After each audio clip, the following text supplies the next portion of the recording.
कर रहे थे संघ एवं संगठन बनाने की स्वतंत्रता, और ये बात आ रही थी कि डेमोक्रेटिक जो पॉलिटी है, जो लोकतंत्रात्मक राज व्यवस्था है, इसमें ये स्वतंत्रता होनी ही चाहिए। इसके बिना जो डेमोक्रेटिक सेटअप है इसको चलाया नहीं जा सकता, और इसीलिए संघ एवं संगठन बनाने की स्वतंत्रता दी गई। अर्थात आपको संघ एवं संगठन बनाने के लिए कोई कारण नहीं बताना है। आप संघ एवं संगठन बनाना चाहते हैं तो बनाइए, उसे अगर गवर्नमेंट रोकना चाहती है तो उसे अनुच्छेद 19(4) इसे संतुष्ट करना होगा, और कहता है कि भारत की प्रभुता और अखंडता और लोक व्यवस्था यह सदाचार इन्हीं के हितों में है। युक्त युक्त निर्बंधन ये लगाए जा सकते हैं संघ एवं संगठन बनाने की स्वतंत्रता पर। तो कल हम लोगों ने जो बात की थी और जो बात खत्म हुई थी वो यहां पर खत्म हुई थी कि क्या संघ एवं संगठन बनाने की जो स्वतंत्रता है, इसमें संघ एवं संगठन जिन उद्देश्यों के लिए बना है उन उद्देश्यों को प्राप्त करने की स्वतंत्रता ये भी शामिल है। क्योंकि जब इन स्वतंत्रताओं की बात शुरू हुई थी तभी एक बात आई थी कि अब माननीय उच्चतम न्यायालय का विचार यह है कि जितने फंडामेंटल राइट अभिव्यक्त रूप से दिए गए उन फंडामेंटल राइट्स को इंजॉय करने के लिए जिन जिन परिस्थितियों की या जिन जिन संसाधनों की जरूरत है, उन परिस्थितियों और उन संसाधनों के संबंध में आवश्यक अधिकार भी मूल अधिकार की श्रेणी के अधिकार ही माने जाएंगे। हाँ, ये ठीक है कि विशेषकर अनुच्छेद 19 के संदर्भों में जब हम लोगों ने बात की थी कि बीजीरो वर्सेस स्टेट ऑफ मद्रास, इस मुकदमे में उन्होंने ये बात जरूर डिसाइड कर दी कि जो फंडामेंटल राइट अभिव्यक्त रूप से अनुच्छेद 19 की 6 स्वतंत्रताओं में वर्णित है उसको अगर सीमित करना है तो चूंकि वो अभिव्यक्त रूप से वर्णित है, इसलिए जो प्रतिबंध के शीर्षक दिए गए उन शीर्षकों को उस कानून को संतुष्ट करना ही चाहिए। लेकिन अगर किसी ऐसे अधिकार जिसे फंडामेंटल राइट के उपयोग के लिए आवश्यक होने के कारण फंडामेंटल राइट का दर्जा दे दिया गया, अर्थात वो यहां अभिव्यक्त रूप से वर्णित नहीं है, उसको सीमित करना है, तो हमें उसकी युक्ति संगतता निर्धारित करते समय ये देखना चाहिए कि क्या उसे प्रोसीजरली यानी उसमें प्रक्रियात्मक तौर पर वो सब कुछ मौजूद है जो उसमें होना चाहिए या नहीं। और तात्विक दृष्टिकोण से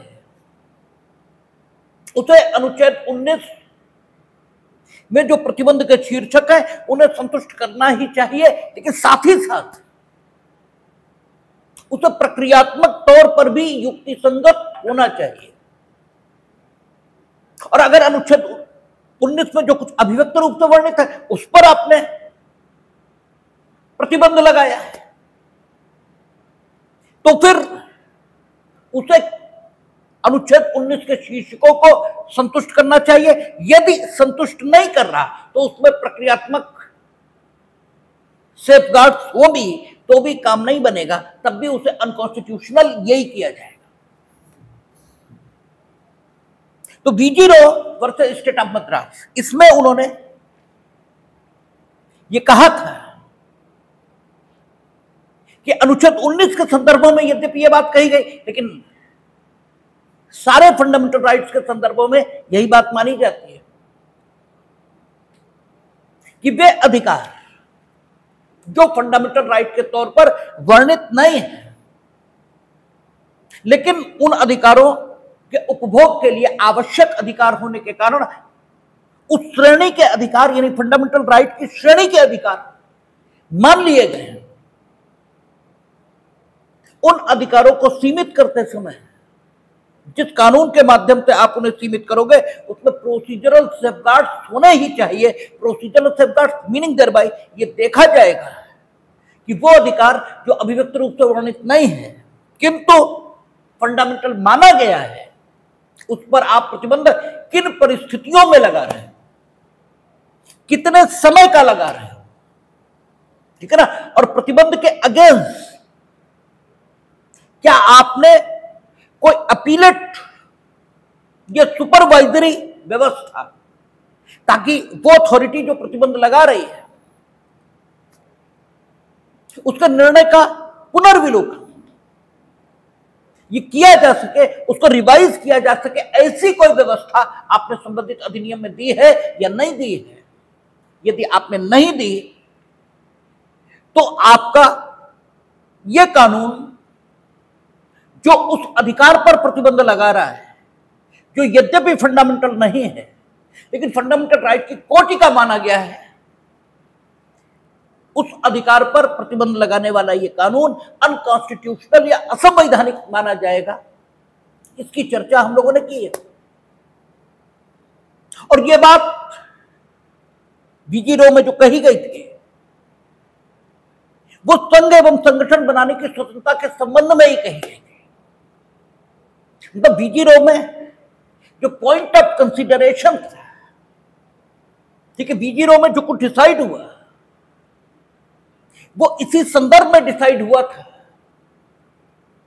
जो अनुच्छेद 19C में लिखा है, निशस्त्र एवं निरायुध होकर एकत्रित होने की स्वतंत्रता। वो तो 19B है। 19C में कोई भी संघ, संगठन और सहकारी समिति ये जो बनाने की स्वतंत्रता इसी के संदर्भ में बीजी रो डिसाइड हुआ था। उसकी फैक्चुअल सिचुएशन ये थी कि स्टेट गवर्नमेंट उसे एक कानून ताकत दे रहा था कि अगर उसे ऐसा लगता है कि कोई संगठन ऐसी एक्टिविटीज में लगा हुआ है जो sovereignty and integrity of the nation इस हेड के अंतर्गत आ सकती है और देश के लिए हानिकर मानी जाएंगी, तो उस संगठन की गतिविधियों पर प्रतिबंध अधिरोपित किया जा सकता है। संबंधित स्टेट गवर्नमेंट उस संगठन की गतिविधियों को रोक सकती है। अगर संगठन ऐसी गतिविधि चला रहा है जिससे समाज की शांति, ठीक है, या समाज में अव्यवस्था इसका सूत्रपात हो रहा है, ये पैदा हो रही, तो फिर संबंधित संगठन की गतिविधियों पर स्टेट गवर्नमेंट प्रतिबंध लगा सकती थी। और अगर स्टेट गवर्नमेंट ऐसा प्रतिबंध लगाती है तो संबंधित संगठन को स्टेट गवर्नमेंट के प्रतिबंध के विरुद्ध रिप्रेजेंटेशन यानी प्रत्यावेदन ये देने का हक दिया गया। और प्रत्यावेदन यानी रिप्रेजेंटेशन जो स्टेट गवर्नमेंट देगी वो एक एडवाइजरी बोर्ड जिसका गठन उसी एक्ट में किया गया था और जिसकी अध्यक्षता उच्च न्यायालय, उसके सिटिंग जज या उसके जज जो होने के लिए योग्य व्यक्ति थे उनके द्वारा की जानी थी। वो एडवाइजरी बोर्ड उस रिप्रेजेंटेशन को कंसीडर करेगा और यदि वो एडवाइजरी बोर्ड ये पाता है कि स्टेट गवर्नमेंट का नोटिफिकेशन ठीक है संबंधित संगठन के संबंध में, तो प्रतिबंध आगे चलेगा। अदरवाइज प्रतिबंध समाप्त हो जाएगा। इस ढंग का कानून एक बनाया गया। इंटीग्रिटी और सोवरेनिटी ऑफ द नेशन इस हेड में सुप्रीम कोर्ट ने इसको असंवैधानिक माना और सुप्रीम कोर्ट ने कहा कि स्टेट गवर्नमेंट का क्या है, सब्जेक्टिव सेटिस्फेक्शन है। स्टेट गवर्नमेंट का सब्जेक्टिव सेटिस्फेक्शन है। स्टेट गवर्नमेंट को ऐसा लगता है, स्टेट गवर्नमेंट को लगता है, इसका मतलब सब्जेक्टिव सेटिस्फेक्शन है किसी और को लगता है उस सामग्री के आधार पर नहीं लगता, ये वहां नहीं लिखा है। अगर स्टेट गवर्नमेंट को ऐसा लगता है तो वो संगठन की गतिविधियों पर प्रतिबंध लगा सकते हैं। और स्टेट गवर्नमेंट, ठीक है, एडवाइजरी बोर्ड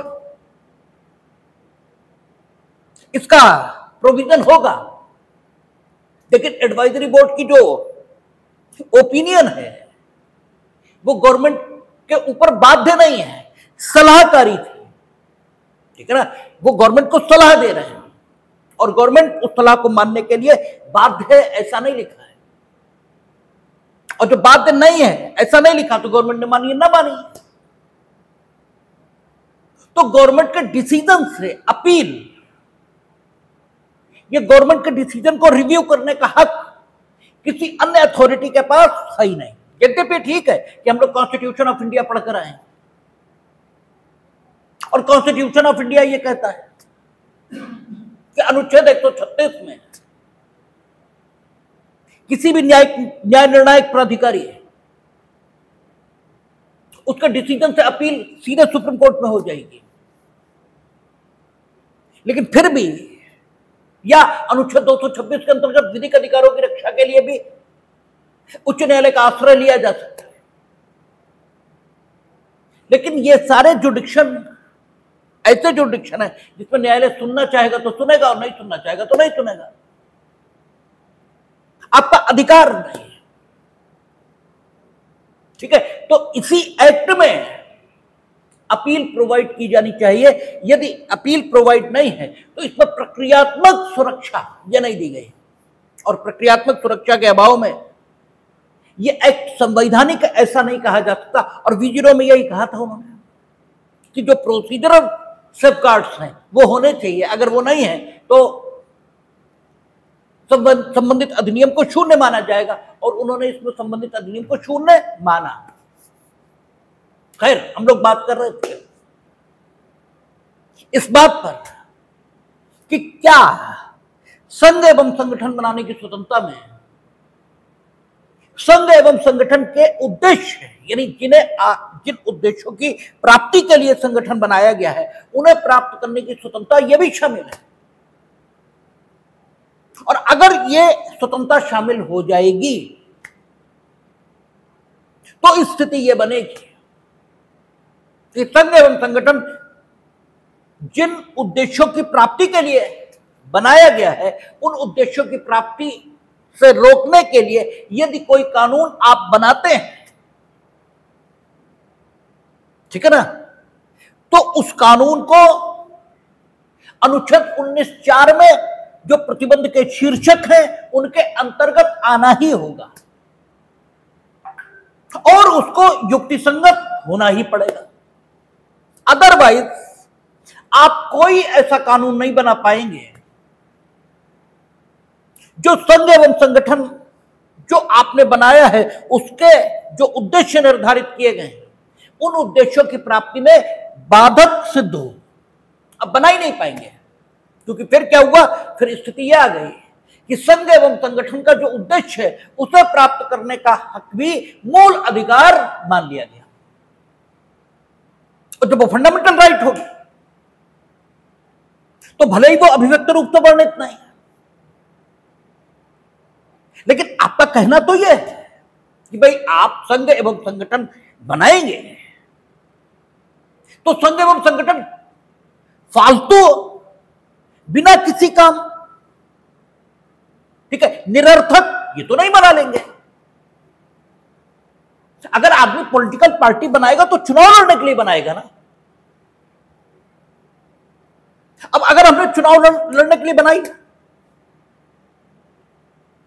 तो आप हमें नहीं रोक सकते चुनाव लड़ने से, और अगर रोकना चाहते हैं तो जिस कानून के माध्यम से आप हमें रोकेंगे, अव्वल तो कानून के माध्यम से ही रोकेंगे, क्योंकि फंडामेंटल राइट जो अनुच्छेद 19 में आ रहा उसे अगर आपको प्रतिबंधित करना है तो किसी विद्यमान विधि इसके आधार पर आप करें,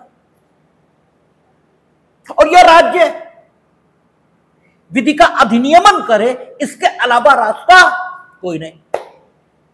भाई इसके अलावा तो कोई रास्ता है ही नहीं। तो अगर हमने पॉलिटिकल पार्टी बनाई तो आप हमें चुनाव लड़ने से नहीं रोक सकते,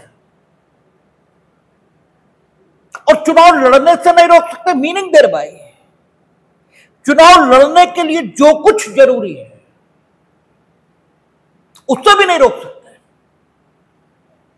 भाई चुनाव लड़ने के लिए जो कुछ जरूरी है उससे भी आप नहीं रोक पाएंगे,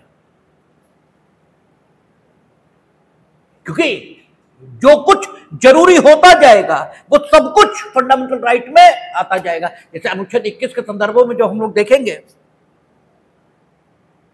तो अनुच्छेद 21 से ही सारे अधिकार निकल रहे, right to privacy, right to go abroad, ठीक है ना। यहां तक आ गया कि अनुच्छेद 19 की 6 स्वतंत्रताओं के सहित जितनी स्वतंत्रताएं हो सकती हैं सब उसमें शामिल है, और फिर उन स्वतंत्रताओं के उपभोग के लिए जो कुछ जरूरी है वो सब कुछ भी फंडामेंटल राइट है। तो जब इस प्रिंसिपल को हम लेकर चल देंगे, जब सिद्धांत ये आ जाएगा, तब आप सोचें कि अगर हमने पॉलिटिकल पार्टी बनाई है तो क्यों बनाएंगे? पॉलिटिकल पार्टी भजन के लिए तो नहीं बनती कि ईश्वर की पूजा करनी है इसलिए पॉलिटिकल पार्टी बनाएंगे। हमें तो बड़ा आनंद आता है जब समाज के लोग ये बेवकूफी की बातें करते हैं कि वो तो वोट के लिए कुछ भी करने को तैयार है, वो बनी ही इसीलिए। अरे भाई पॉलिटिकल पार्टी काहे के लिए बनी? वोटों के लिए। तो अगर वो वोट के लिए कुछ भी करने को तैयार है तो इसमें गलत क्या है? आप नौकरी करने गए तो नौकरी में क्यों करने गए? वेतन प्राप्ति के लिए। तो फिर आप हड़ताल क्यों कर रहे हैं? ठीक है, तो अगर यह कहा जाए कि आप तो वेतन प्राप्ति के लिए कुछ भी करने को तैयार हैं, अरे यार आदमी नौकरी करता ही वेतन प्राप्ति के लिए। अदरवाइज नौकरी करना किसे अच्छा लगता है? अरे भाई नौकर बनना ये तो दुनिया में शायद ही कोई हो जिसे अच्छा लगता हो। आप सोचें, सरकारी नहीं, भगवान की भी नौकरी अगर आपको मिले तो शायद आप में से एक दो भले ही मिल जाए जो भगवान की भी नौकरी सिर्फ इसलिए करे क्योंकि भगवान की नौकरी करनी चाहिए। अगर उन्हें यह बताया जाए कि तुम भगवान की नौकरी करो लेकिन तुम्हें स्वर्ग नहीं मिलेगा, तुम्हें मोक्ष नहीं मिलेगा, भगवान की नौकरी सिर्फ इसलिए क्योंकि वो भगवान की नौकरी, तो तुम भगवान की नौकरी करने को राजी नहीं होगे। इंसान तो बहुत छोटी चीज है। आप मंदिर जाते हैं, आप मस्जिद जाते हैं, क्या मांगते हैं? मांग, ठीक है, ईश्वर को मांगते हैं। ठीक है, आप जो दुआ करते हैं क्या मांगते हैं उसमें? आज तक भगवान को मांगा? आप तक भगवान को नहीं मांगा। भगवान आपको प्रिय है ही नहीं, बेकार की बात है। तो आदमी तो भगवान की नौकरी करने को राजी नहीं है। आदमी की तो नौकरी बहुत दूर की बात है। ठीक है, ये तुलसीदास ही कह सकते हैं कि हम चाकर रघुनाथ के। ठीक है, अब हम सुनते हैं अकबर ने जब उन्हें बुलाया तो उनका उत्तर ही ये था कि हम तो रघुनाथ के नौकर हैं, अब किसी आदमी की नौकरी करने का मेरा कोई विचार नहीं। वो उसी मानसिक दशा के लोग कर सकते हैं, लेकिन तुलसीदास सब नहीं। ठीक है, बाकी सम्राट बुलाएगा तो लेट कर जाएंगे, लेट कर। ठीक है, तो नौकरी क्यों करते हैं आप? पैसों के लिए, अन्यथा नौकरी में कौन सा, ठीक है, आपको लड्डू रखे। तो अगर कोई ये कहता है कि पॉलिटिकल पार्टी के लोग वोटों के लिए कुछ भी कर रहे हैं, अरे वो बनी इसीलिए। वो बनी ही सत्ता प्राप्ति के लिए। तो कोई भी संगठन, कोई भी संघ निरुद्देश्य नहीं बनता। ठीक है, जब निरुद्देश्य बनता नहीं, इसका मतलब यह निकला कि संघ एवं संगठन का उद्देश्य इसे प्राप्त करने के लिए जो कुछ करना जरूरी है, क्या उसे करने को भी फंडामेंटल राइट मान लिया जाए? और अगर आपने मान लिया, जो रीजनिंग है उसके हिसाब से मानना ही पड़ेगा, ठीक है, तब स्थिति यह आएगी कि चुनाव जीतने के लिए जो कुछ जरूरी है, ये चुनाव लड़ने के लिए, जीतना तो चलिए अलग बात, चुनाव लड़ने के लिए जो कुछ जरूरी है वो सब करने का आपको फंडामेंटल राइट आ गया। और अगर अब इस फंडामेंटल राइट को सीमित करना है तो फिर प्रतिबंध लगाने के कानून को न सिर्फ युक्तिसंगत होना चाहिए बल्कि उसे कानून भी होना चाहिए और अनुच्छेद 19(4) के शीर्षकों के अंतर्गत होना चाहिए, अदरवाइज प्रतिबंध लगाया ही नहीं जा सकता। ठीक है, अब खराब बातों की ओर मत सोचिए, अच्छी बातों की ओर सोचिए। हमने पॉलिटिकल पार्टी का उदाहरण जरूर दिया है। अब सोचो, हमने एक सोसाइटी बनाई है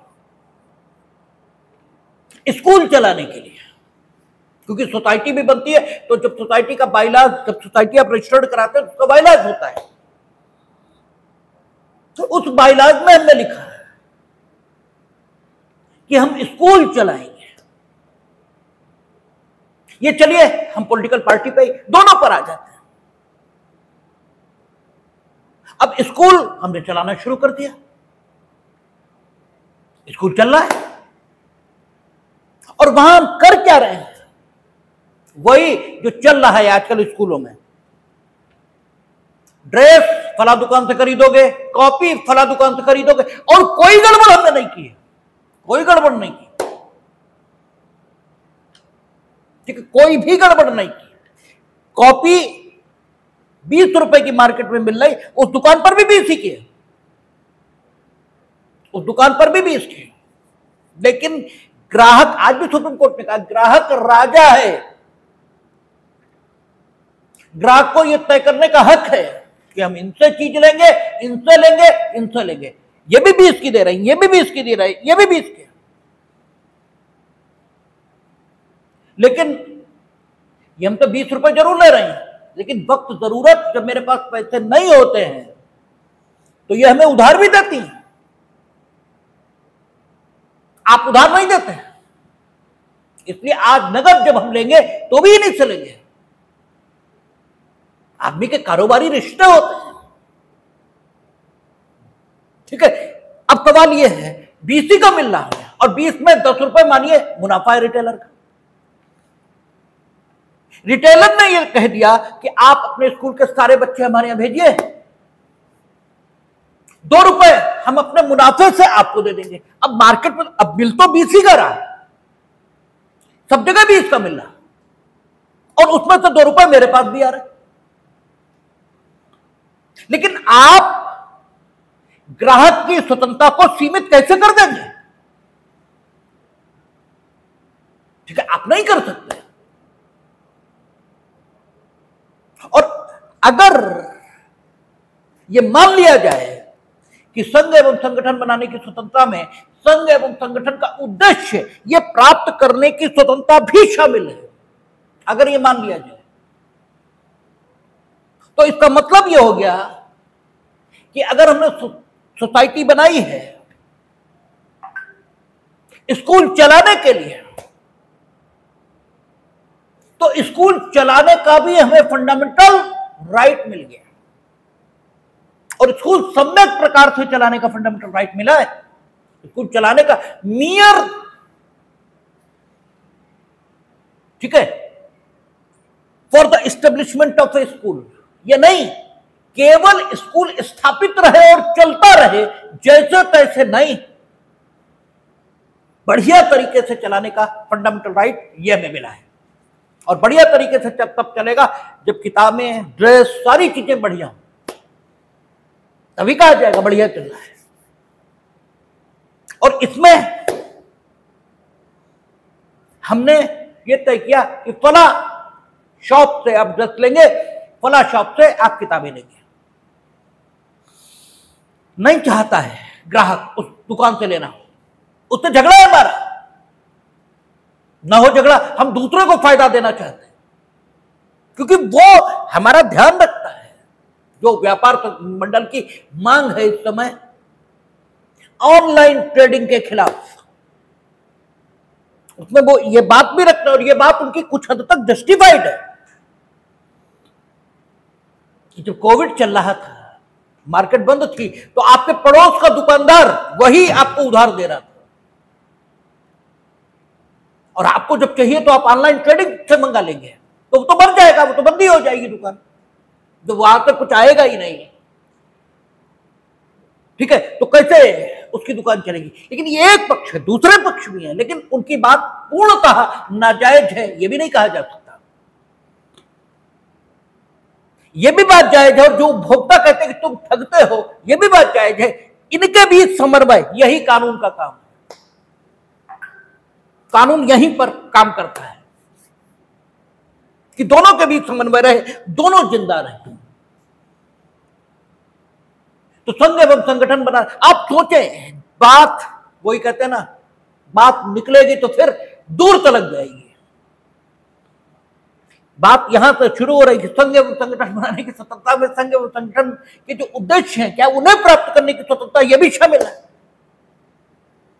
और अगर आपने मान लिया कि संघ एवं संगठन बनाने की स्वतंत्रता में जो उद्देश्य है संगठन के, उन्हें प्राप्त करने की स्वतंत्रता भी शामिल है, तो फिर आ गई दिक्कत। ठीक है, अब स्कूल चलाने के लिए अगर हमने सोसाइटी रजिस्टर्ड कराई, तो स्कूल चलाने की स्वतंत्रता हमें मिल गई। और स्कूल चलाने की स्वतंत्रता का मतलब यह हुआ कि स्कूल सम्यक प्रकार से चलाने की स्वतंत्रता यह हमें मिल गई। और स्कूल सम्यक प्रकार से चलाने की स्वतंत्रता का मतलब यह हुआ कि ड्रेस, किताब, कॉपी, इसे बच्चों को उपलब्ध कर रखने के लिए, जो बच्चों को उपलब्ध रहे, इसकी व्यवस्था सुनिश्चित करने की स्वतंत्रता यह भी हमें आ गई। और उस स्वतंत्रता का दुरुपयोग करते हुए हमने गार्जियंस को एक निश्चित दुकान से ड्रेस, कॉपी, किताब के खरीदने के लिए विवश कर दिया। और सामान्य नियम तो यह कि ज्यादा पैसों में खरीदने के लिए विवश किया जाता है, यह घटिया सामग्री खरीदने के लिए विवश किया जाता है। चलो, हम तो यह कह रहे हैं कि उचित गुणवत्ता और ठीक रेट, इसी पर खरीदने के लिए विवश किया जा रहा है, लेकिन तब भी तो नुकसान है, तब भी तो नुकसान है। आप कर ही कैसे सकते हैं? लेकिन अगर हमने मान लिया तो फिर यह सब फंडामेंटल राइट बन गया। और फंडामेंटल राइट बनते ही जो नुकसान हुआ, वो नुकसान क्या हुआ कि अब कंज्यूमर प्रोटेक्शन एक्ट, इसके अंतर्गत अगर हम कार्रवाई करना चाहें, नहीं चलेगा, नहीं चलेगा। कंज्यूमर प्रोटेक्शन एक्ट के अंतर्गत अगर हम ये कहें कि कंज्यूमर को हक है कि वो अपनी पसंद की दुकान से कमोडिटी खरीदेगा, और इसलिए आप विवश नहीं कर सकते, अगर हम ये कहेंगे, नहीं लागू होगा। क्योंकि कंज्यूमर प्रोटेक्शन एक्ट या कोई भी एक्ट हो, वो क्यों बना, ये उद्देशिका में लिखा होता है। और वहां लिखा है कि सर्विस प्रोवाइडर्स जो हैं, ठीक है, जैसे जो केवल सर्विस देते हैं, जिसके अगेंस्ट जीएसटी लगता है, ठीक है, सर्विस प्रोवाइडर कौन होते हैं? टेलीफोन ऑपरेटर, बिजली देने वाले, ये सब सर्विस प्रोवाइडर हैं, ये सर्विस देते हैं। या कमोडिटीज इनके सेलर, है ना, जैसे चीजें जो बेचते हैं वे सारे लोग जब उस व्यक्ति को सर्विस देते हैं या वस्तु बेचते हैं जो अपने उपभोग के लिए वस्तु को ले रहा है। देखिए, आप ही मार्केट जाएंगे कुछ खरीदने और आपकी एक समय जो हैसियत होगी वो कंज्यूमर की होगी और अगले क्षण आपकी हैसियत ट्रेडर, व्यापारी ये भी होगी। जब कमोडिटी आप अपने लिए खरीदते हैं तो आप कंज्यूमर हैं, और फिर अगर कमोडिटी के संबंध में आपकी कोई शिकायत है तो कंज्यूमर प्रोटेक्शन एक्ट वहां जाएगा मसला, और आप ही चीज खरीदेंगे। लेकिन फॉर सेल, विक्रय, इसके लिए खरीदेंगे तो आप ट्रेडर हुए, और देन मसला कहां जाएगा? सिविल कोर्ट, क्योंकि संविदा के संबंध में जुडिक्शन सिविल कोर्ट का है, ठीक है ना। फिर अगर भंग हुआ तो मसला जाएगा सिविल कोर्ट।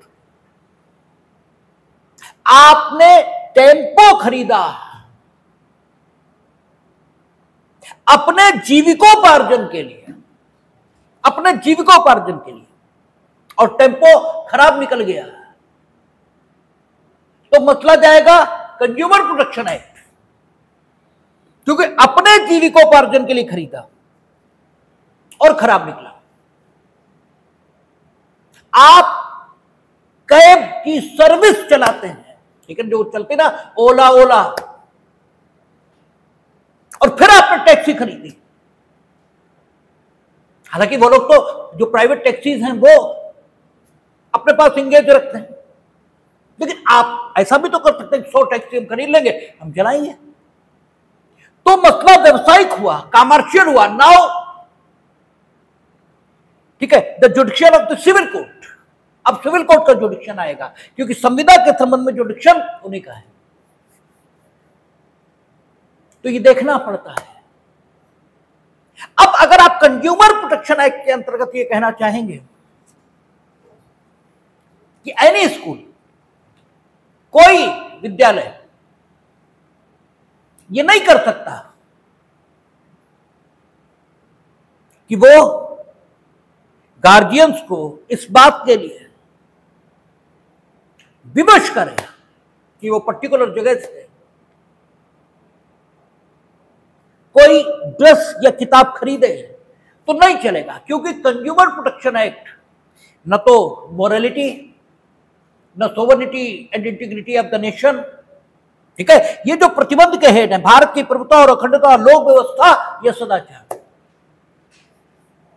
हमने आपसे कहा था कि हर वो प्रश्न जो लोगों में क्षोभ पैदा कर रहा है वो लोक व्यवस्था का प्रश्न नहीं बनता, जब तक कि क्षोभ इस कोटिका न पहुंचे कि उससे अशांति की संभावना हो जाए, तब तक वो लोक व्यवस्था का प्रश्न बनता ही नहीं। हमने आपसे कहा था कि आप बहुत तेज आवाज में म्यूजिक चला रहे हो, आप 4 गाड़ियां बदतमीजी के साथ सड़क पर खड़ी ही करते हो, गुस्सा आता है, हमें तो बहुत आता है। यानी सड़क के बीच में चल रहे थे, सड़क के बीच में किसी ने आवाज दी, सड़क के बीच में स्टैंड लगाया और खड़े होकर चले गए अपने, जैसे पिताजी ने इस सड़क का विक्रय पत्र इनके नाम लिखवाया है। देख के इतना गुस्सा आता है कि अगर पुलिस ऑफिसर हो इन्हें बुलाएं, सबसे पहले तो इनकी मोटरसाइकिल हम लेके थाने भिजवा दें। जब ये आए तेरे पहले तो 20 बेत इनके मारे हम, और फिर इनसे बात करें, बिना 20 डंडे तो बात ही न करें, इतना गुस्सा आता है। लेकिन फिर भी हम कुछ नहीं करते, अपने रास्ते चले जाते।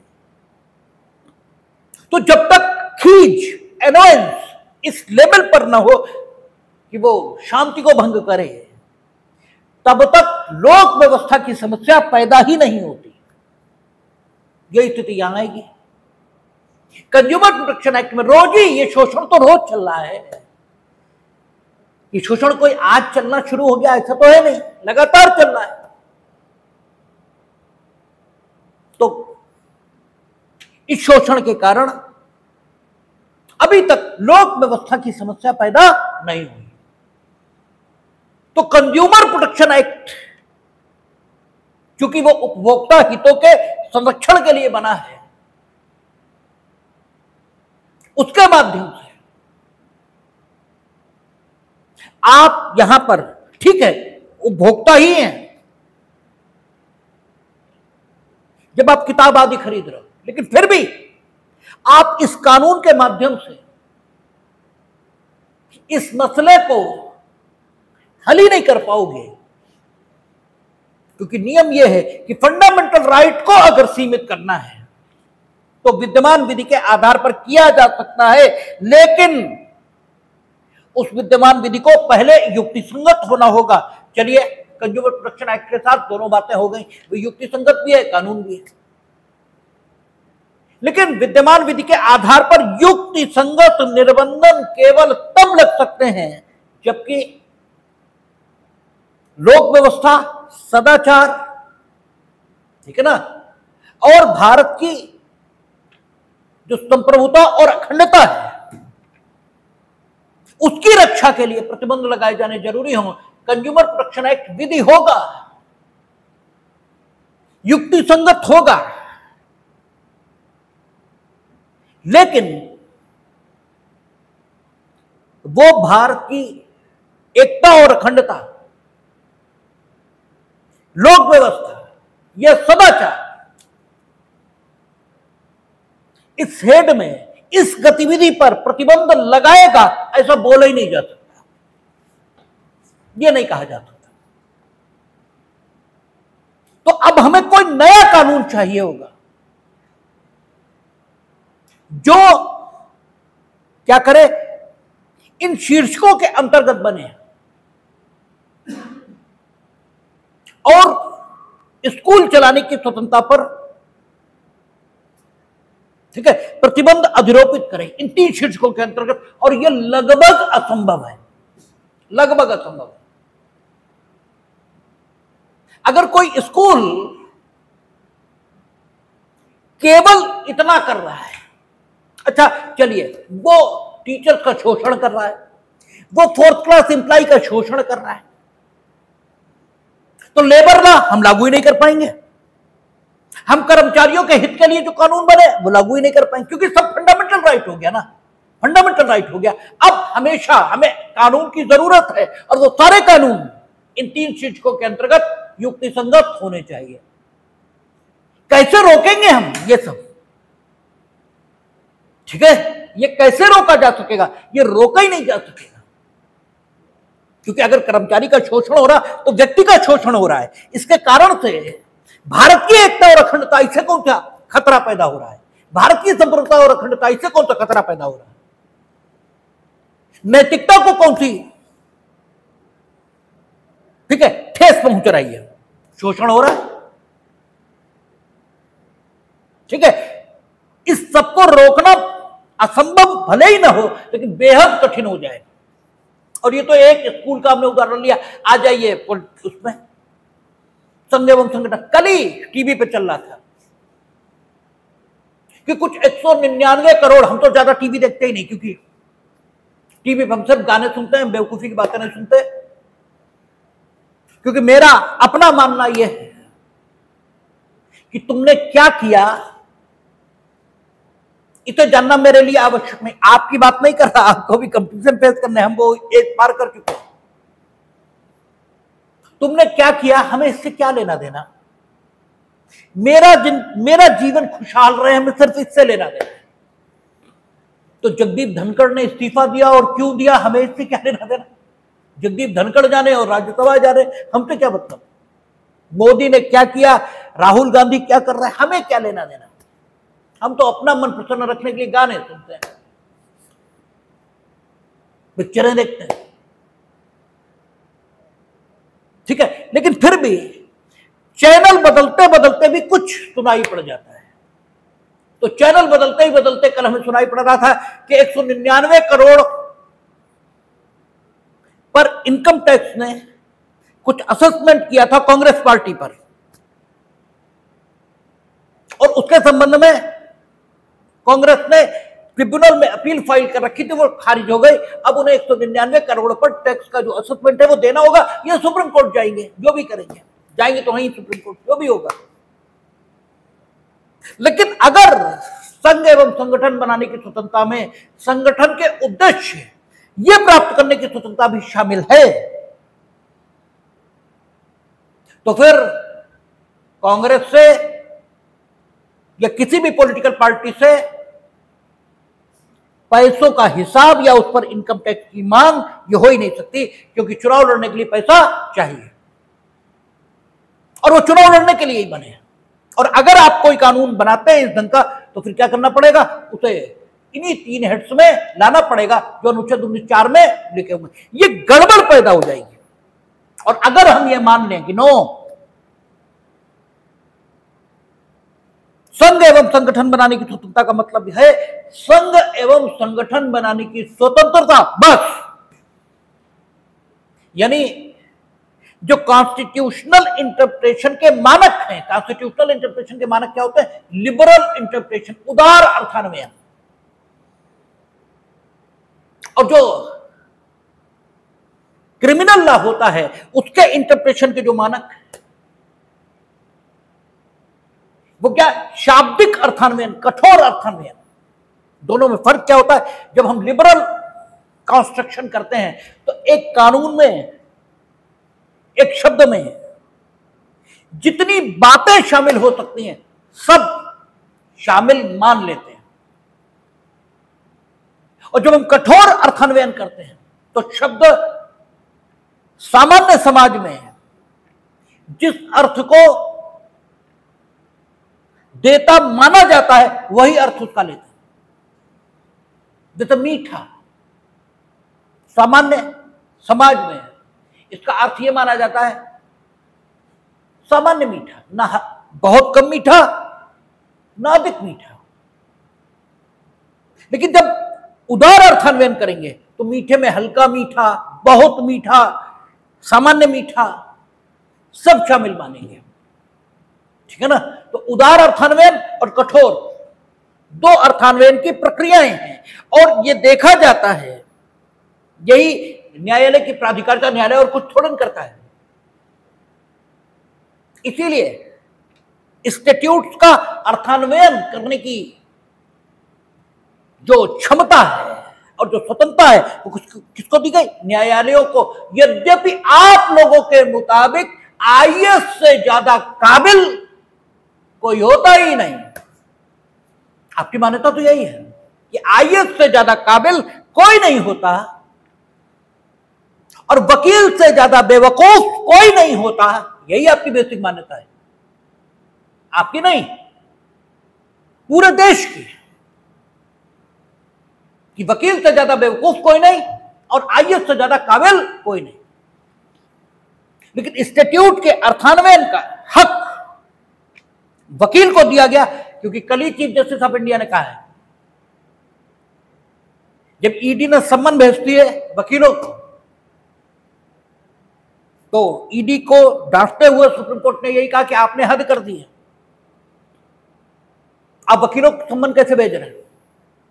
वकील और वकील के बीच जो भी बातचीत हो रही वो प्रोटेक्टेड है। और क्यों प्रोटेक्टेड है उस पर हम लोगों ने जब एविडेंस एक्ट पढ़ा तब बात की थी।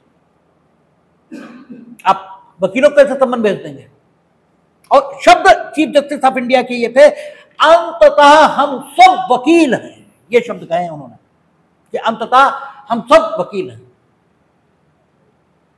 हम एक ही जगह से आते हैं, ये व्यवस्था अलग अलग है। तो अंततः आपकी नजर में तो ये है ना कि आईएएस से ज्यादा काबिल कोई नहीं और वकीलों से ज्यादा बेवकूफ कोई नहीं। ठीक है। लेकिन स्टैट्यूट के अर्थान्वयन का हक आईएएस को नहीं मिला है। आईएएस कौन है? एग्जीक्यूटिव का पार्ट है, सरकार का पार्ट है। वो हक वकीलों को मिला है। कारण हम संदर्भ समझ सकते हैं क्यों बना कानून। इस परिस्थिति में इस शब्द का क्या अर्थ हमें लेना चाहिए। ठीक है। इस परिस्थिति में, क्योंकि शब्द आपके मनोभाव की सूचना नहीं दे सकते। आप लोग अक्सर कहते हो कि अरे साहब हम तो आपके पैरों की धूल भी नहीं है। क्या वाकई आप इतना ही विनम्र हो क्या वाकई आप अपनी विनम्रता के कारण ये बात कह रहे हो? गलत।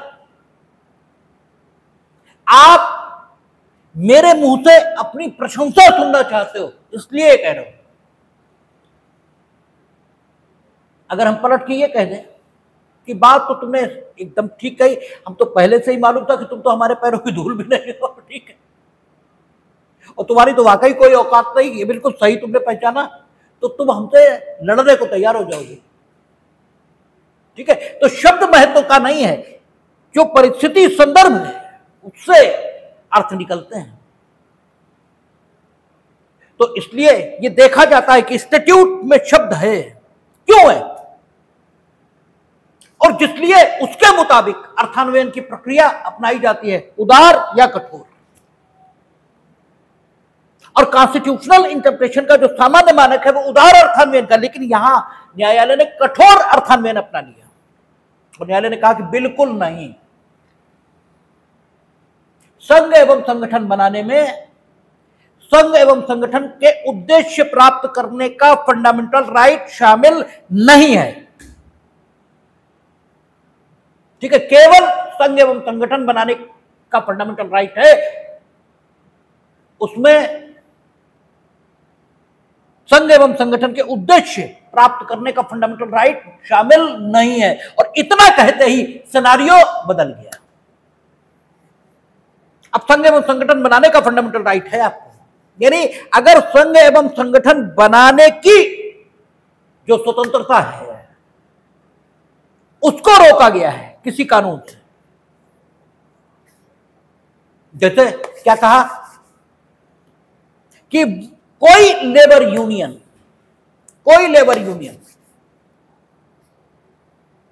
लेबर कमिश्नर के समक्ष वर्कर्स का रिप्रेजेंटेशन केवल तब कर पाएगी जबकि वो यूनियन गवर्नमेंट के द्वारा रजिस्टर्ड हो, रिकॉग्नाइज हो। यानी लेबर कमिश्नर के से बात ही नहीं कर पाई भाई, लेबर कमिश्नर के समक्ष वर्कर्स का प्रतिनिधित्व कोई भी लेबर यूनियन तब करेगी जब वो एक मान्यता प्राप्त, ठीक है, श्रमिक संगठन हो, अदरवाइज नहीं करेंगे। और मान्यता देने का हक या तो गवर्नमेंट के पास है या स्वयं लेबर कमिश्नर के पास है। और कोई, ठीक है, मानक नहीं है, जैसे ये नहीं लिखा है कि अगर 15% मेंबरशिप है, जो टोटल लेबर हैं उनके 15% उसके मेंबर हैं, तो आपको मान्यता देनी ही होगी। उनके बायलॉज में कोई ऐसी बात शामिल नहीं है जो भारत की एकता और अखंडता, संप्रभुता और अखंडता, नैतिकता, ठीक है, और आपका लोक व्यवस्था, इसके आधार पर उचित न कही जाए, ठीक है, ऐसी कोई बात भी शामिल नहीं, तो आपको मान्यता देनी ही होगी, ऐसी बात भी नहीं है। टोटल उन्हीं के ऊपर छोड़ दिया कि वो चाहे तो मान्यता दें और चाहे तो मान्यता न दें। और कह क्या दिया कि लेबर यूनियन, लेबर का पक्ष प्राधिकारियों के समक्ष तभी रख पाएगी जबकि वो रिकॉग्नाइज हो। रिकॉग्निशन आपके हाथ में आ गई, और वो भी आपके सब्जेक्टिव सेटिस्फेक्शन के अंडर हो गई, यानी चाहे तो आप दें और चाहे तो न दें। तो ये तो प्रकारांतर से आपने घुमाकर नाक पकड़ ली, आपने संघ एवं संगठन बनाने की स्वतंत्रता को ही सीमित कर दिया, अब तो बनेगी ही नहीं, ठीक है। लेबर यूनियन बनाने का उद्देश्य श्रमिक कल्याण यह होता है, ठीक है, लेकिन लेबर का पक्ष संबंधित प्राधिकारियों के समक्ष रखना यह प्राथमिक उद्देश्य है, ठीक है। और आप इसमें ऐसा कैसे कर सकते हैं कि रिकॉग्नाइज्ड लेबर यूनियन ही पक्ष रखेगी? और रिकॉग्निशन के जो नियम हैं वो टोटल आपने अपने हाथ में कर लिया, ये कहते हैं। हां, दूसरा मामला जिसमें ये कहा कि नहीं, 15% वर्कर्स अगर मेंबर हैं संबंधित लेबर यूनियन के तो उसे मान्यता दी जाएगी। ये ठीक है, ये ठीक है। आपको संघ एवं संगठन बनाने से थोड़े रोका, बनाइए, लेकिन वेट करिए जब तक 15% मेंबर आपके ना हो जाए, क्योंकि युक्ति संगत निर्बंधन हम लगा सकते हैं, ठीक है ना। तो हम ये कह सकते हैं, ठीक है, हमने संघ एवं संगठन बनाने की स्वतंत्रता को रोका नहीं है, ठीक है। लेकिन अगर रोज दो दो लोगों की लेबर यूनियन बन जाएगी तो लोक व्यवस्था की समस्याएं पैदा हो सकती हैं, क्योंकि लोक व्यवस्था का अर्थ सिर्फ झगड़ा नहीं है, अव्यवस्था भी है। भाई लोक व्यवस्था का जो केवल झगड़ा चीज यही थोड़ी है, अव्यवस्था भी लोक व्यवस्था संबंधित सवाल माना जाएगा। तो इसलिए यह प्रतिबंध ठीक है कि अगर कहा गया एक निश्चित संख्या, तो संघ एवं संगठन बनाने की स्वतंत्रता में उद्देश्य प्राप्त करने की स्वतंत्रता शामिल नहीं है। इसी पर मुकदमा आता है पी बाल Kotaiah versus union of India. ये सब रेलवे कर्मचारी थे, इस मुकदमे में जो पिटिशनर्स थे ये रेलवे कर्मचारी थे और ट्रेड यूनियन का काम करते थे। इन लोगों ने हड़ताल रेलवे में कराने के लिए काम किया। अब अगर रेलवे की हड़ताल होगी तो लोक व्यवस्था इसकी समस्या पैदा ही होगी, ठीक है, क्योंकि ट्रेन चलेगी नहीं, ट्रेन चलेगी नहीं, झगड़ा होगा ही होगा, क्योंकि ट्रेन से बहुत सारी जरूरतें पूरी होती है।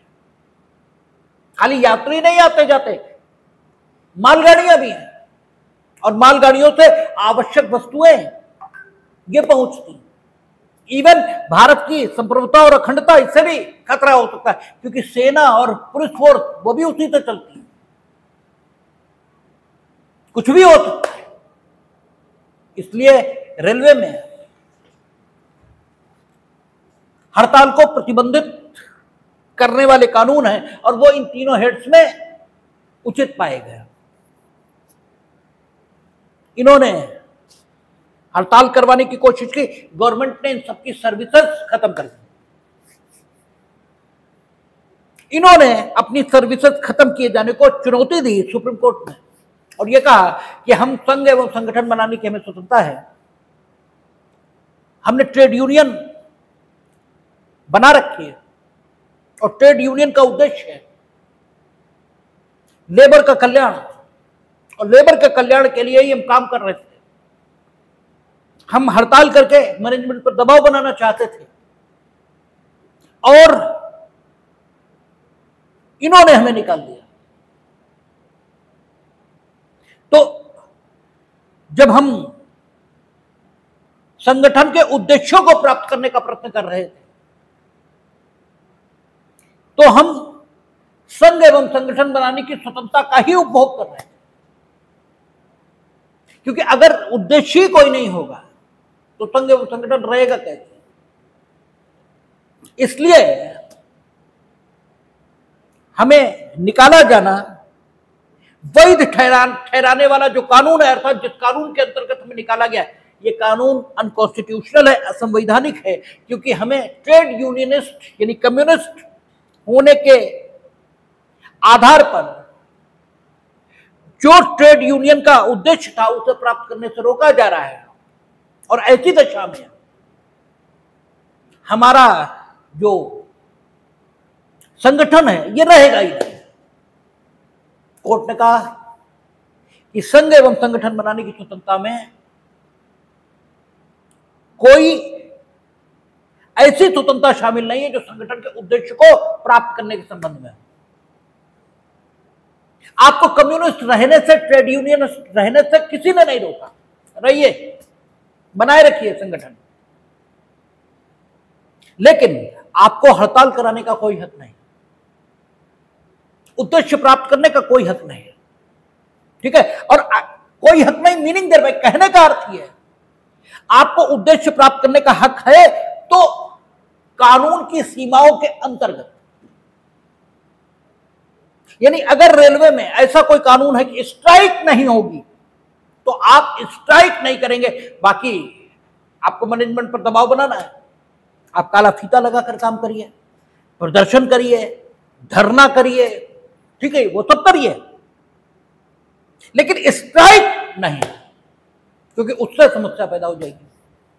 और अगर ऐसा आप कर रहे हैं तो संबंधित कानून के अंतर्गत आपके खिलाफ कार्रवाई की जाएगी और वो किसी भी तरह आपके संघ एवं संगठन बनाने की जो स्वतंत्रता है उसको सीमित नहीं करती, क्योंकि आपको ट्रेड यूनियनिस्ट रहने से किसी ने नहीं रोका है।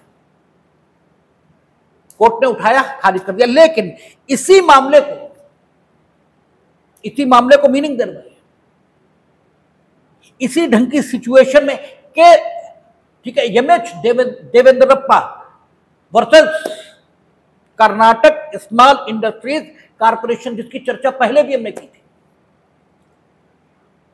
ठीक है, वाक एवं अभिव्यक्ति की स्वतंत्रता के अंतर्गत कि इन्होंने मिस्टर ने क्या किया था, अपने अधिकारियों को उल्टा सीधा लिखा था, ओरिएंटेशन कर दिया था नौकरी। इस मुकदमे में फिर विचार किया कोर्ट ने, और कोर्ट ने कहा कि यह कहना कि आप अपने अधिकारों का उपभोग कर सकते हैं लेकिन अपनी नौकरी की कीमत पर, यह बात जायज नहीं है। जो पी बालकोटैया में कहा कि आप ट्रेड यूनियनिस्ट रहिए लेकिन नौकरी से निकाला जाना ठीक है क्योंकि आपने हड़ताल की, ठीक है। तो दो अतियों से बचना चाहिए। अगर आप ये कहेंगे कि नौकरी की कीमत पर आप अपनी स्वतंत्रता का उपभोग कर सकते हैं तो कौन फिर अपनी स्वतंत्रता का उपभोग करेगा, क्योंकि आदमी के सामने जीविका पहली चीज है। हां, उन्होंने कहा दोनों के बीच सामंजस्य बिठाना चाहिए, और जो कानून है जो प्रॉपर फंक्शनिंग के लिए बनाया गया है, ठीक है ना, संस्थान में, जिस संस्थान में संघ एवं संगठन बनाने की स्वतंत्रता का उपभोग करके संघ एवं संगठन बनाया गया और जिस संस्थान के कर्मचारियों के विरुद्ध इस आधार पर कि उनके कार्यों से जो संस्थान का कामकाज है वो सम्यक प्रकार से नहीं चल पा रहा है, ठीक है, तो उस कामकाज को सम्यक प्रकार से चलना सुनिश्चित करने के लिए यदि कोई कानून बना है तो उस कानून के अंतर्गत संस्थान के कर्मचारियों के खिलाफ कार्रवाई करते समय अधिकारियों को उत्तरदायित्व, रिस्पॉन्सिबिलिटी, एसेंस ऑफ रिस्पॉन्सिबिलिटी,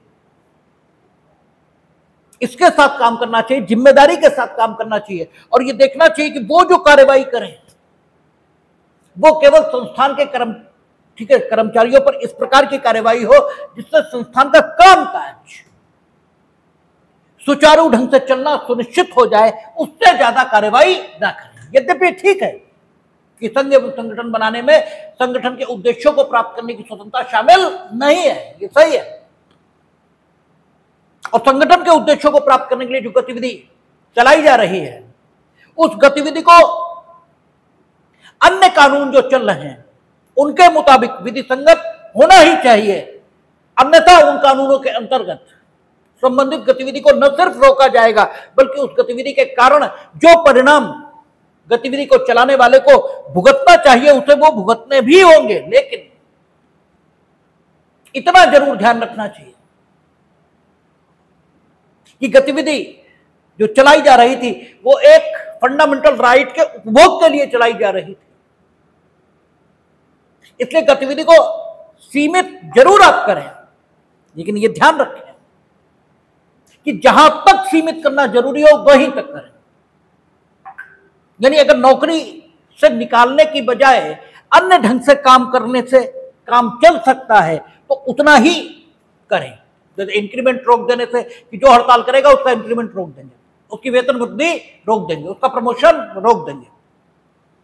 इस ढंग का कानून आपने बना रखा है, इस ढंग का काम करें, क्योंकि ये मसला फंडामेंटल राइट से जुड़ा है। हालांकि देवेंद्रप्पा के विशेष मामले में कोर्ट ने डिसमिसल को उचित पाया था।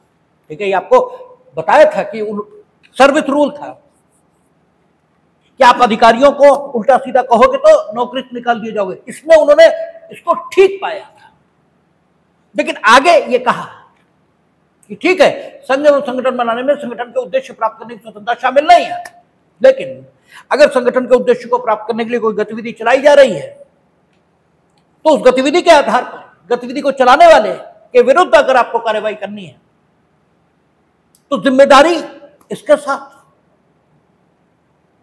और साथ ही साथ इसका ध्यान रखते हुए कि फंडामेंटल राइट के उपयोग के लिए वो गतिविधि चलाई जा रही है, तो जहां तक हो सके एक संतुलन दोनों चीजों में बिठाते हुए कार्रवाई करनी चाहिए कि अनुशासन संस्थान में, कर्मचारियों में ये भी बना रहे और फंडामेंटल राइट का उपभोग ये भी होता रहे। क्योंकि अगर आप किसी से कहोगे कि नौकरी की कीमत पर फंडामेंटल राइट का उपभोग आप कर सकते हो, तो फिर फंडामेंटल राइट का कोई मतलब बचता नहीं।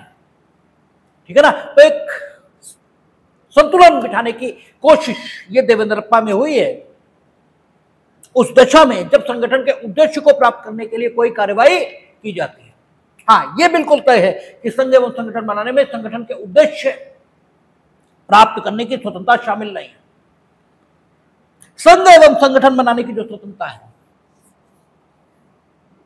इसमें यह स्वतंत्रता भी शामिल है कि हम जिनके साथ संघ एवं संगठन बनाना चाहते हैं हम उन्हीं के साथ संघ एवं संगठन बनाएंगे। हमें इसके लिए विवश नहीं किया जा सकता कि हम ए बी सी के साथ संगठन बनाना चाहते हैं और आपको डी और ई के साथ संगठन बनाओ, नो। क्योंकि संघ एवं संगठन बनाने के में स्वतंत्रता है, इसका मतलब यह कि मूल रूप से हमने जिनके साथ संघ एवं संगठन बनाया उन्हीं के साथ हमें संघ एवं संगठन बनाने की स्वतंत्रता है। एक संस्था है हिंदी साहित्य सम्मेलन, बड़ी प्रसिद्ध संस्था है बनारस की, भारतेंदु हरिश्चंद्र, ठीक है, रामचंद्र शुक्ल, आचार्य रामचंद्र शुक्ल, बड़े बड़े साहित्यकार उसके मेंबर रहे। उसके पास बहुत संपत्ति है और जहां संपत्ति होती है वहां झगड़े होते ही। इस सोसाइटी में झगड़ा हो गया तो सोसाइटी के प्रबंधन और सोसाइटी की संपत्ति, इसके प्रबंधन के लिए गवर्नमेंट ने एक अधिनियम पास किया और उस अधिनियम के अंतर्गत हिंदी साहित्य सम्मेलन के जितने सदस्य थे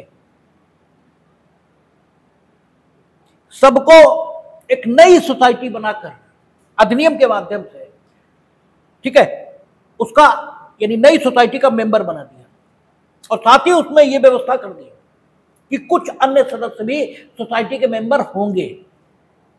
जैसे कर देते ना, डीएम पदेन सदस्य होंगे, ठीक है, नहीं जो डीएम रहेगा वो उसका सदस्य होगा। ऐसे कुछ नए सदस्य भी स्टैट्यूटरी उन्होंने उसमें जोड़ दिया और कहा कि ये समिति आगे व्यवस्था करेगी। चुनौती दी गई कि संघ एवं संगठन बनाने की स्वतंत्रता में जिनके साथ हम संघ और संगठन बनाना चाहते हैं उनके साथ संघ और संगठन बनाने की स्वतंत्रता हमें प्राप्त है। और यहां ये ठीक है, नई सोसाइटी में पुराने सारे मेंबर रख दिए, लेकिन नए भी तो ले आए। आपने कह दिया कि नए ये मेंबर और होंगे और इनके साथ हम रहना नहीं चाहते, तो स्वतंत्रता का मतलब तो स्वतंत्रता होता है, ठीक है ना। अब अगर आप ऐसा कर रहे हो तो आप बताओ इससे भारत की संप्रभुता और, ठीक है, अखंडता, सदाचार या लोक व्यवस्था कैसे सुनिश्चित की जाएगी? क्योंकि जनता को तो मतलब ही नहीं साहित्य सम्मेलन से, लोक व्यवस्था से क्या मतलब है? आपका यह अधिनियम इन 3 शीर्षकों में तो आता नहीं, और जब 3 शीर्षकों में नहीं आता तो आपने सीधे सीधे संघ एवं संगठन बनाने की स्वतंत्रता को प्रभावित किया है, तो यह कानून बन ही नहीं सकता। असंवैधानिक है। क्यों? क्योंकि आपने संघ एवं संगठन बनाने की स्वतंत्रता को प्रभावित कर दिया। स्वतंत्रता का मतलब होता है स्वतंत्रता। मूल रूप से जो मेंबर थे वो जिन्हें शामिल करना चाहते बहुमत से या सर्वसम्मति से वो तो शामिल होंगे, या जिनको निकालना चाहते वे निकलेंगे। लेकिन आप ये कैसे बताओगे कि नहीं अमुक संगठन में इतने नए सदस्य होंगे और उस संगठन के मूल सदस्यों की इच्छा पूछोगे ही नहीं, तो इस ढंग से तो गड़बड़ हो जाएगा। हम एक संगठन बनाएंगे, जैसे उसकी सदस्य संख्या 1 लाख पहुंची, हमारे प्रयास तुम एक कानून ले आओगे, कहोगे नहीं अब 2 लाख हमारे सदस्य होंगे इसमें, तो संगठन तो मेरे हाथ में रहा ही नहीं, क्योंकि बहुमत से अध्यक्ष और मंत्री का फैसला होगा, तो वो तो तुम जो चाहोगे वही होगा। और अगर तुम 10 अपॉइंट कर सकते हो तो 2 लाख अपॉइंट क्यों नहीं कर सकते? इसलिए ये अनकॉन्स्टिट्यूशनल। कोर्ट ने कहा बिल्कुल ठीक, ये अनकॉन्स्टिट्यूशनल है, क्योंकि यहां सीधे संघ एवं संगठन बनाने की स्वतंत्रता को प्रभावित किया गया। लेकिन एक अन्य मुकदमा रघुवर दयाल, उसमें यह कहा था एक ट्रेडिंग का तरीका होता है फॉरवर्ड ट्रेडिंग, उसमें इनफैक्ट माल खरीदा नहीं जाता। जैसे माल जब आप खरीदते हो, व्यापारी आप हो, तो आपने माल खरीदा तो माल आपको डिलीवर हुआ, आपके गोदाम में आया, उसके बाद आगे ठीक है बेचा गया। एक फॉरवर्ड ट्रेडिंग होती है, उसमें क्या हो रहा है, माल आपके गोदाम में रखा, हमने आपसे फोन पे बात की, कितने रुपए में तय हो गया, हमारा आपका 2 लाख रुपए का ही माल है, ठीक मेरा हुआ 2 लाख रुपए हमने आपको ट्रांसफर कर दी, माल आप ही क्या है, कहीं नहीं गया, हमने इनको फोन मिला लिया, इतना माल है बताओ, 2.25 लाख, माल यही रखा है, अब माल इनका हो गया। ऐसे करके फॉरवर्ड ट्रेडिंग चलती है, ठीक है, और अंततः कहीं बिकेगा। तो एक कानून बनाकर गवर्नमेंट ने फॉरवर्ड ट्रेडिंग इंडिविजुअल को करना मना कर दिया, का इंडिविजुअल नहीं करेगा, व्यक्ति नहीं करेगा, सोसाइटी कोई हो वो कर सकते। और सोसाइटी अगर आप फॉरवर्ड ट्रेडिंग के लिए बनाएंगे तो आपको ये बाइलॉज शामिल करने ही होंगे, ठीक है, ये अमुक नियम ये शामिल करने ही होंगे, तभी आप सोसाइटी बना पाओगे। और सोसाइटी यही करेगी फॉरवर्ड ट्रेडिंग, और इंडिविजुअल नहीं करेगा। चैलेंज हुआ कि संघ एवं संगठन बनाने में संगठन की जो आंतरिक व्यवस्था है उसे चलाने का भी फंडामेंटल राइट शामिल है। और यह कहते हैं कि इंडिविजुअल फॉरवर्ड ट्रेडिंग नहीं करेगा, सोसाइटी कर सकती है, और सोसाइटी अपने बाइलॉज में ये नियम शामिल करेगी, इसलिए ये अनकॉन्स्टिट्यूशनल। कोर्ट ने कहा नहीं, आपको संघ एवं संगठन बनाने के लिए नहीं रोका गया, यह नहीं कहा गया कि आप सोसाइटी नहीं बनाएंगे, आप फॉरवर्ड ट्रेडिंग के लिए सोसाइटी बनाएंगे, सिर्फ इतना कहा, बिना फॉरवर्ड ट्रेडिंग के वो बिना सोसाइटी के फॉरवर्ड ट्रेडिंग नहीं करेगा। तो आप अगर फॉरवर्ड ट्रेडिंग करना चाहते हो, आप डॉक्टर बनना चाहते हो तो एमबीबीएस करो ना भाई। आप ये थोड़ी ना कहोगे कि डॉक्टर हम बनेंगे लेकिन एमबीबीएस नहीं करेंगे, हमें तो वैसे ही दवाओं का बहुत ज्ञान है, तो दवाओं ज्ञान तो केमिस्ट को होता हो, तो डॉक्टर मान ले हम, ठीक है, ये तो नहीं कह सकते आप। तो फॉरवर्ड ट्रेडिंग अगर आप करना चाहते हो तो आप क्यों नहीं, तो आप बनाओ सोसाइटी। और सोसाइटी के बायलॉज गवर्नमेंट ये थोड़ी कह रही कि सारे बायलॉज हमारे होंगे, वो कह रही अमुक बायलॉज इसमें शामिल किए जाएंगे, तो इसमें क्या दिक्कत है? आपको संघ एवं संगठन बनाने की कोई स्वतंत्रता सीमित नहीं की गई, लेकिन फॉरवर्ड ट्रेडिंग, ठीक है, ये करने के लिए हम सोसाइटी बनाएंगे, यानी तो प्रकारांतर तो ये संगठन के उद्देश्य को प्राप्त करने की स्वतंत्रता ये आप मांग रहे हो कि हमने फॉरवर्ड ट्रेडिंग के लिए सोसाइटी बनाई तो हमें फॉरवर्ड ट्रेडिंग करने दी जाए। नहीं, अगर ऐसा आप चाहते हो तो बिना अनुच्छेद 19(4) को संतुष्ट किए कानूनों के माध्यम से आपको शासित किया जा सकता है। हाँ, ये ठीक है कि अगर कोई कानून न हो और सरकार आपसे कह रही हो या हम आपसे कह रहे हो कि हम उचित समझते हैं कि फॉरवर्ड ट्रेडिंग में ये चीजें और शामिल होनी चाहिए, या फॉरवर्ड ट्रेडिंग करते समय आपको इन बातों का ध्यान रखना चाहिए, तो ये नहीं कहा जा सकता, क्योंकि कानून से ही ऐसा कहा जा सकता है। ठीक है, तो ये नहीं कहा जा सकता। तो संघ एवं संगठन बनाने की स्वतंत्रता आपको है, लेकिन संघ एवं संगठन बनाने की स्वतंत्रता में संगठन के उद्देश्यों को प्राप्त करने की स्वतंत्रता शामिल नहीं है। और एक चीज और शामिल नहीं है, वो है संघ एवं संगठन बनाने में की स्वतंत्रता आपको है, लेकिन संघ और संगठन न बनाने की स्वतंत्रता आपको है या नहीं है, इस पर अभी कोई न्यायिक निर्णय उपलब्ध नहीं है। उच्च न्यायालयों का निर्णय है, उसमें उन्होंने कहा है कि संघ एवं संगठन न बनाने की स्वतंत्रता ये इसमें शामिल है, लेकिन उच्चतम न्यायालय का भी कोई निर्णय नहीं है। और यह प्रश्न महत्वपूर्ण हो जाता है उन दशाओं में जबकि चीनी मिल, इसमें यह कहा जाता है कि केवल कोऑपरेटिव सोसाइटी ही गन्ना डालेगी, और कोऑपरेटिव सोसाइटी के हमें मेंबर होना चाहिए तभी तो हम डाल पाएंगे, क्योंकि कोऑपरेटिव सोसाइटी ही डालेगी। हम नहीं बनना चाहते कोऑपरेटिव सोसाइटी के मेंबर, ठीक है। तब स्थिति क्या हो, तो विभिन्न उच्च न्यायालयों ने कहा है कि संघ एवं संगठन बनाने की स्वतंत्रता में संघ एवं संगठन न बनाने की स्वतंत्रता भी शामिल है, लेकिन अभी उच्चतम न्यायालय का कोई निर्णय नहीं है। टीकाराम जी versus state of Uttar Pradesh में पहली बार ये निर्णय मामला उच्चतम न्यायालय तक गया, लेकिन अभी कोई निर्णय है नहीं। जो जिस एडिशन की किताब मेरे पास है वहां तक, उसके बाद भैया आया हो तो हम कुछ बता भी नहीं सकते। लेकिन एक बात आपके दिमाग में रहनी चाहिए, तो आप देखेंगे कि बात जरा सी होती है, लेकिन उसका विस्तार कहां तक जाता है, और इसीलिए कॉन्स्टिट्यूशन का इंटरप्रिटेशन बड़ा जिम्मेदारी का काम है, और वो उच्चतम न्यायालय का ही अंतिम रूप से माना जाता है, क्योंकि उसमें जरा सी बात कही जाएगी, उसका समाज जीवन पर जबरदस्त प्रभाव आएगा। शेष चर्चा हम लोग कल करेंगे, देखेंगे।